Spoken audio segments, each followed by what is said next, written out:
ہے جی، آج کل جو خواتین کے لیے میموگرام احتیاط کے طور پہ استعمال کیا جاتا ہے، کیا وہ استعمال کروانا جائز ہے؟ کیونکہ اس میں غیر مسلم عورتوں کے سامنے سطر کھولنا پڑتا ہے۔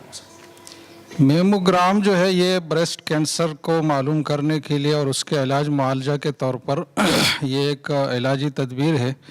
تو احتیاط کے طور پر انہوں نے کہا ہے، تو مطلب یہ ہے کہ یہ بیماری لاحق نہیں ہے، بریسٹ کینسر کے کوئی یقینی وجود نہیں ہے، لیکن پھر بھی احتیاطاً معلوم کیا جاتا ہے کیونکہ آج کل یہ بیماری عام ہے خواتین میں اور بعض کو پتہ بھی نہیں ہوتا اور اس بیماری کا وہ شکار ہوتی ہے۔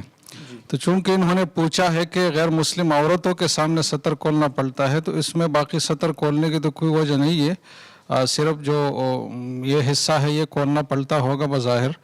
اور ایک خاتون کا دوسری خاتون سے جو سطر کا معاملہ ہے وہ ناف سے گھٹنے تک کے حصے کا ہے۔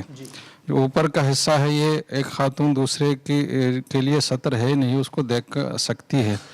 تو اس صورت میں اگر یہ ضروری قرار پائے اور خاتون ہی اس کو ڈیل کرے تو اس کی گنجائش ہے۔